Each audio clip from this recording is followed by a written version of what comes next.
Good evening, my dear friends. I welcome you all to the Hindu and the Businessline editorial analysis on 28th July 2022. The huge tragedy in Gujarat, the Bhatit district, which shows the vulnerability of several of the systems in one of the most liquor prohibited states.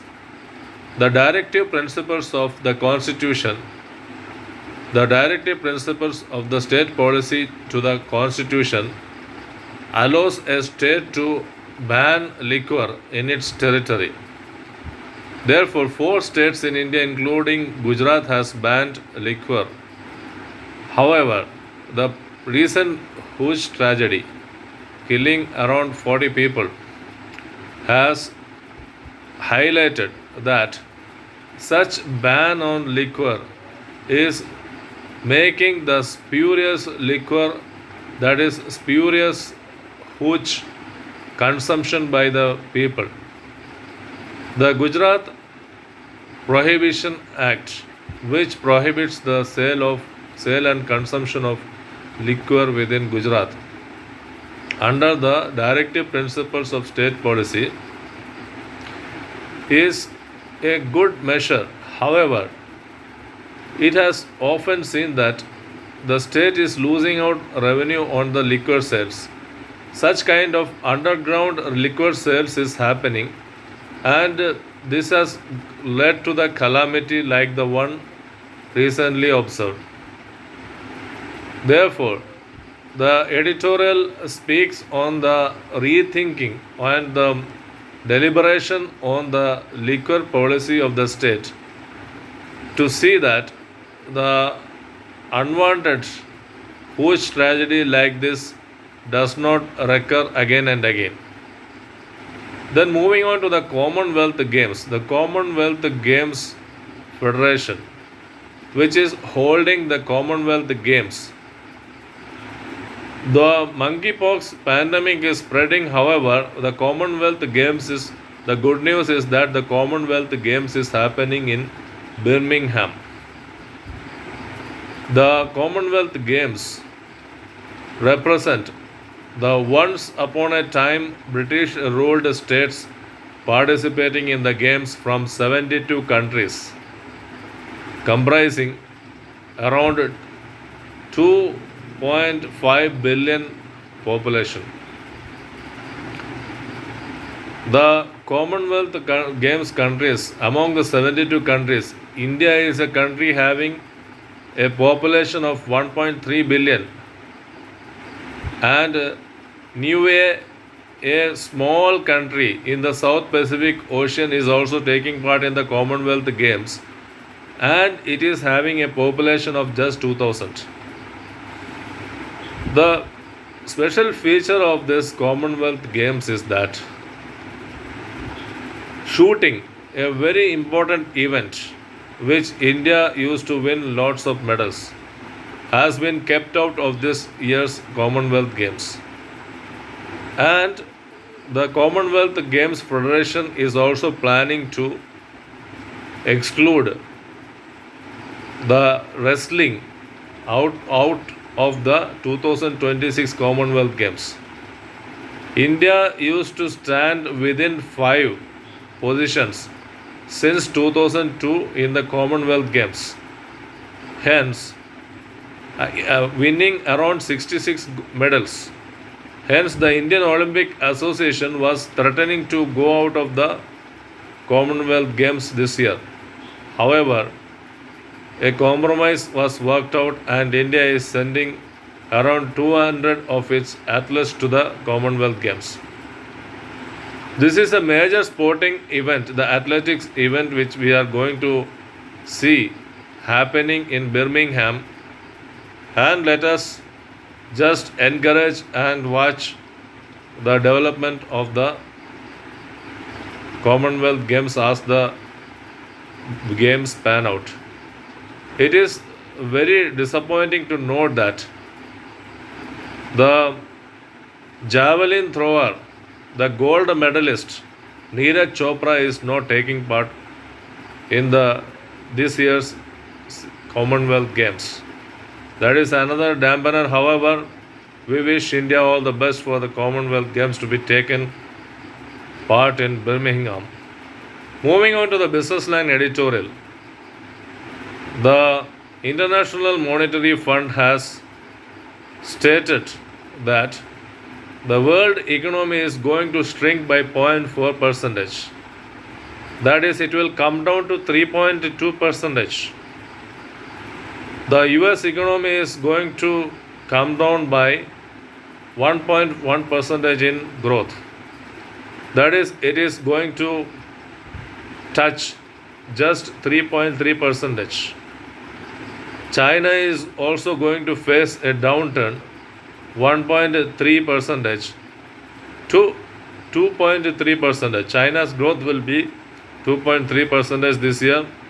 US's growth will be 3.3 percentage this year.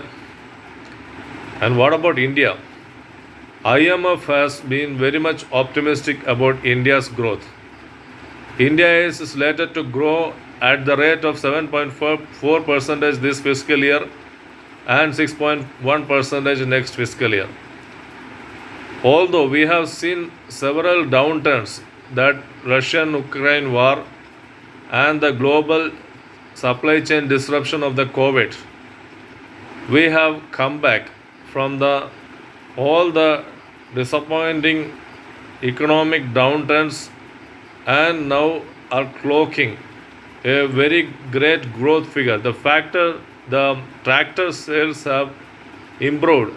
This shows that the capital machinery sales, production and sales is improving, and India is faring better than all the global economies to make a growth story happen. The Morgan Stanley says that the Great Depression, which saw the defaulting of the debt by the housing sector, that is the housing loans default of the debt, which was the Great Depression, was a very dangerous one. However, Morgan Stanley doesn't expect another to happen this year. And when compared to the Great Depression, economic depression, the COVID-induced depression is a very dangerous one. However, Morgan Stanley estimates that this time the US home loan are not going to be defaulting because the COVID payouts are there with the people. The payouts is the support. US supported its people during the COVID times. That remains there. Therefore, the pandemic induced depression is not going to affect the home loan sector. All over the world, the economy is shrinking to 3.2 percentage as estimated by International Monetary Fund, because the debt crisis along with the global supply chain disruption due to COVID and the Ukraine war has affected most countries, and the debt burden is rising. We have already seen that the rupee, the currencies of the major economies are declining. The demand is not picking up. That is another reason why the US is also going on a slowing mood. The rising inflation and the interest rates in US is responsible for its fall in this percentage of the growth by 1.1 percentage to reach the growth target of 3.3 percentage. China had shut down because of COVID, not only during 2020 but recently in 2022 beginning also. So the production was affected and the supply was affected in China. That is the reason why 1.3 percentage slump is seen in China's decline to reach 2.3 percentage of the growth target. Hence, the major economies are declining while India stands steady. This is a very good news for us. Friends, I have come to the conclusion of the editorial analysis today. Tomorrow I will bring up new stories from the editorials. Moreover, I have run a special feature on hepatitis, the asymmetric federalism, and the rupees exchange rate and the exports decline. On these topics, I have separate videos. Kindly go through the videos, appreciate it. Let me take bid adieu for now. Meet you tomorrow. Bye.